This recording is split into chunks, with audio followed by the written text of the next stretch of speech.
Assalamualaikum warahmatullahi wabarakatuh. Perkenalkan nama saya Agus Hermanto. Pada kesempatan kali ini saya akan membahas topik tentang machine learning. Mari kita mulai dari pemahaman dasar tentang apa itu machine learning dan mengapa hal ini penting bagi kita semua.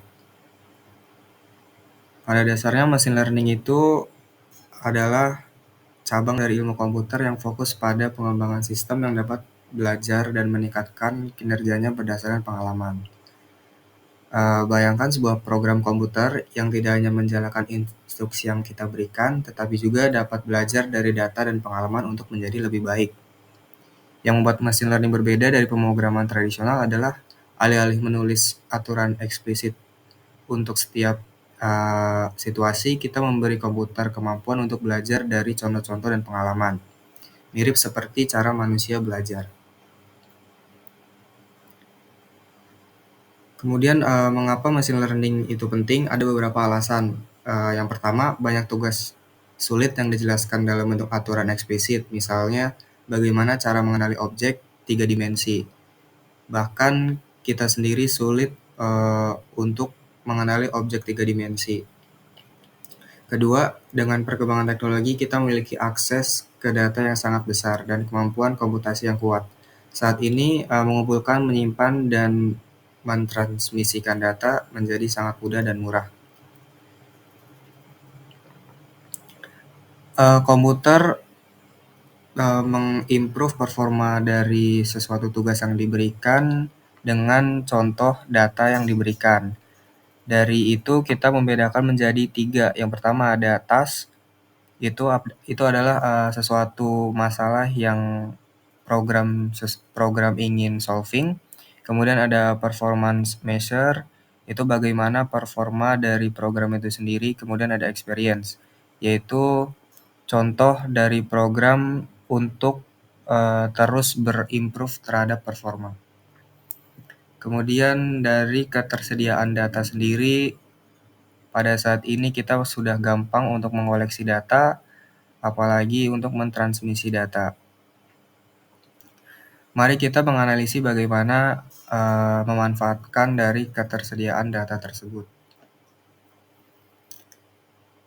Kita masuk ke taksonomi dari machine learning. Machine learning sendiri dapat dibagi menjadi 3. Yang pertama ada supervised learning, lalu ada unsupervised learning, kemudian ada reinforcement learning.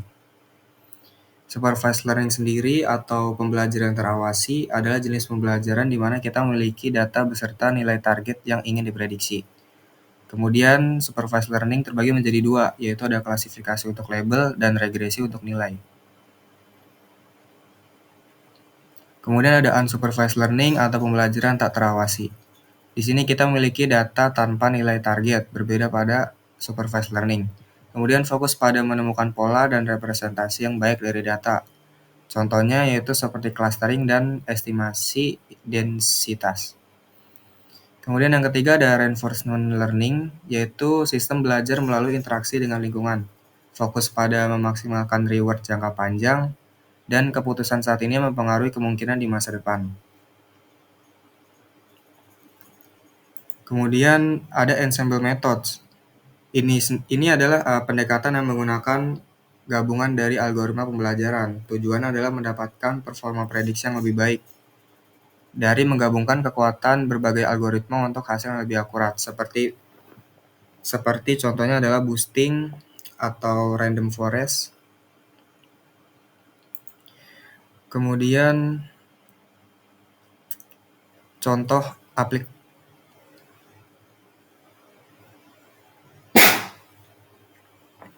contoh dari aplikasi machine learning sendiri. Yang pertama adalah Tic-Tac-Toe.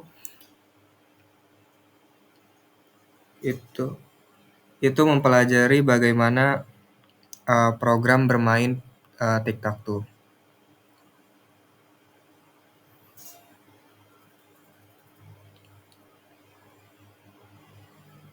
Program belajar dengan bermain melawan dirinya sendiri ribuan kali. Kemudian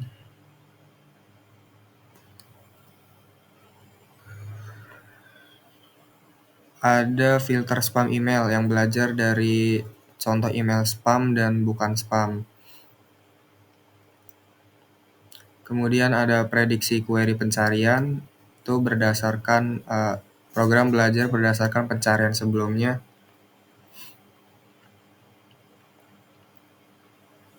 Kemudian ada deteksi fraud kartu kredit, yaitu belajar dari pola transaksi normal. Kemudian ada karakter recognition untuk merekognisi karakter-karakter. Kemudian ada face recognition untuk wajah manusia. Ini terus ada self-driving cars.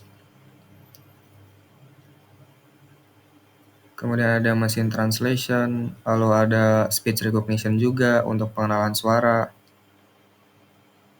Kemudian untuk pada saat ini juga Watson IBM dari AI sendiri beberapa pencapaian mengesankan dalam machine learning itu ada Watson IBM, yaitu mengalahkan juara Jeopardy.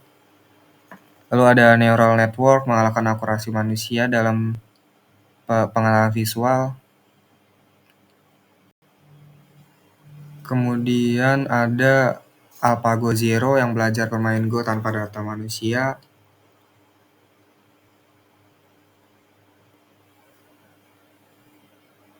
Lalu ada Deep Blue, itu Best Poker Pro Player. Lalu OpenAI. Dan ada kemajuan dalam sintesis video dan kreasi seni. Sekian dari saya, kurang lebih yang mohon maaf. Wassalamualaikum warahmatullahi wabarakatuh.